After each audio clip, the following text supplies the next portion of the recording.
Using options as a stock replacement is a good strategy. Why? Well, buying stock, especially when the stocks are relatively high priced, can be pretty expensive. In other words, they require a lot of capital, and if you're bullish, buying a call can be a lot less expensive or less capital intensive. Let's just take a look at an example here. I have NVIDIA loaded up, very popular stock to trade, trading at $198 a share. If I were to buy 100 shares of that, that would require $9,900 of capital, 50% of the value of the stock. So in other words, 100 shares at $198 a share, 19,800. Half of that is $9,900. Pretty expensive. And for smaller account, you may think, I don't know if I want to put that kind of money into a bullish trade in NVIDIA. So what you might want to do, clear this out. Maybe go out to 49 days, take your pick, and look at buying an in-the-money call option. This one, the 170 calls, have an 83 delta, and you can choose whichever one, you want more risk, less risk. More risk, you'd buy a deeper in-the-money call, get 91 deltas. In other words, delta is how many shares, shares of equivalency that option has. So this 145 call is going to move up and down theoretically, as if it were 94 shares of stock. That's one way of thinking about it. But let's say if I buy this 170 call, and I'm only paying $3,200, about a third of what it costs to buy the stock. Now, it's still not very cheap because you're buying in the money call, and the premium is high. In other words, you're buying some intrinsic value and extrinsic value. And that's what I want to talk about.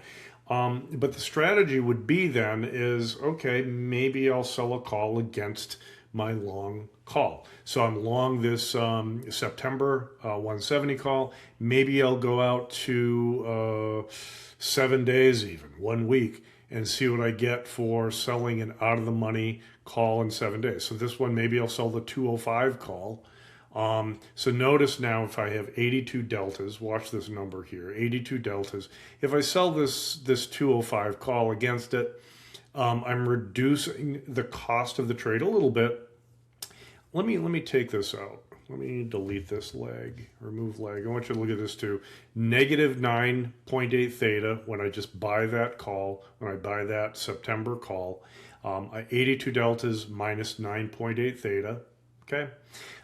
If I sell that 205 call, my deltas drop to 54, okay? So I take the risk off pretty significantly, and I bounce my theta to positive $15 a day. Not bad. So using this as a stock replacement strategy, buying it in the money call, selling it out of the money call is a valid strategy. It can require less capital. It also has less risk. Theoretically, if the NVIDIA goes to zero, you're going to lose a lot more buying 100 shares of stock than you would be buying an in-the-money call. But there's one aspect of this that I want you to take a look at, and this gets into my expertise, option pricing. I'm not going to get too deep into the weeds with this, but I want you to be aware. Let's take a look at, let's clear this out for a second. Remove leg, and this is very easy to do this with the platform. I can, drag and drop to whichever option strike I want to, and then add, delete legs. It's very convenient. Buying this 170 call, it is comprised, and as you know, an options value is made up of in-the-money value, intrinsic value, and extrinsic value. Intrinsic value if it's in the money. Out-of-the-money options have zero intrinsic value. So when you're talking about the in-the-money option, this 170 call, I have loaded up here. I have the delta loaded up just to find the strike you might want to buy. And I have intrinsic value. Go down here in intrinsic, INT, and extrinsic, EXT, right there. Okay. I have these two, rats, let's open this up again. I have these two loaded up because sometimes, I talk about, well, the out of the money put, the 170 call, the out of the money put, the 170 call is in the money, the out of the money, the 170 put is out of the money. That out of the money, the corresponding out of the money option is roughly the same extrinsic value as the in the money option. But look at this number. The extrinsic value of this 170 call is 374. The 170 put's only $3.05, right? Why is that call so much higher? Does it have about 70 cents more extrinsic value? The reason is interest rates. So positive interest rates, and short-term rates are, 4.5%, 5%. Anytime interest rates are positive, it's going to inflate the value of calls, deflate the value of puts. Why? Because you're not the only person who knows that buying an in-the-money call is a stock replacement strategy.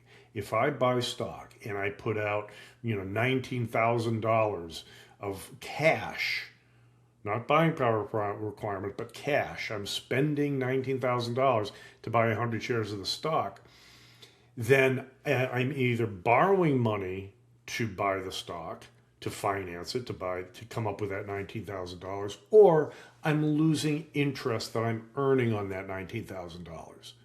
So instead of earning 5% interest on the cash, I'm using it to buy the stock.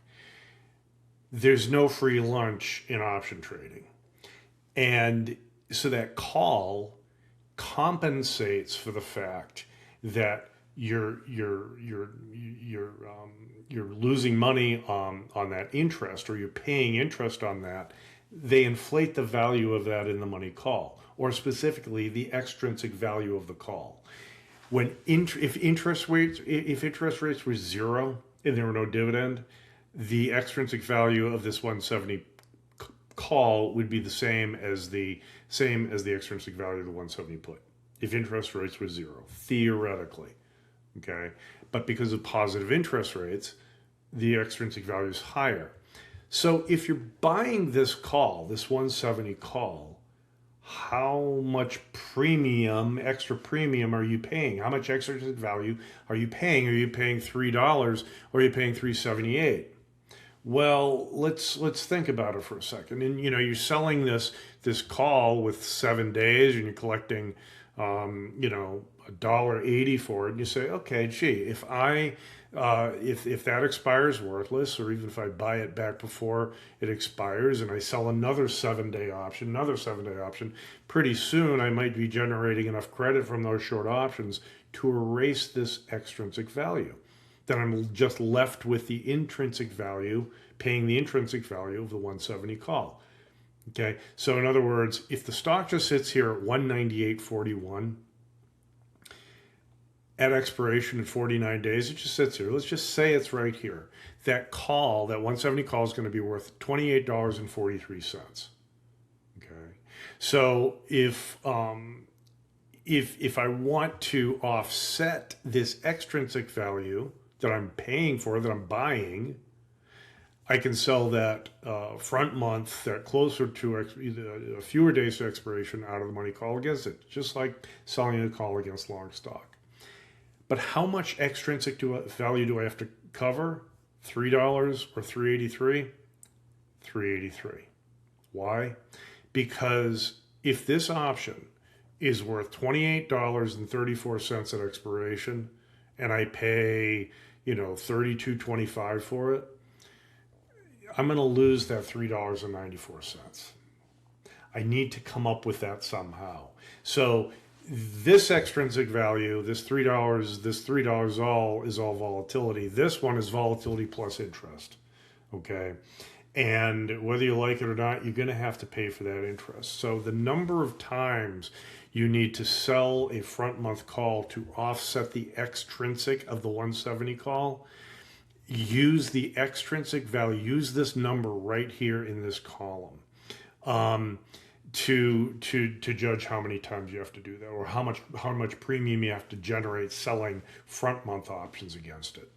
So that's a little bit of option pricing theory, just a little bit. You can drill down into these numbers and get the exact calculations you want. If you want to, fiddle around with the formulas, it's a lot of fun. I've done it. That's one of my, again, areas of expertise. But the general idea is option prices factor in interest rates. They factor in dividends. They factor in interest rates. So you're paying for it eventually in some way. Okay. Ultimately, you have to pay for that interest just as if you were buying stock. So long and short of it is, if you're buying in the money calls for stock replacement strategy, no problem. Great strategy. If you're bullish on the stock, just use this extrinsic column to see the extrinsic value of the call you're buying to judge how much front month premium you have to sell and how many times you have to do it to offset that value. So none of this is a trade recommendation. If you do decide to use this strategy, yeah, that's on you and good luck with it. But please, if you do not take any more risk than you are comfortable with.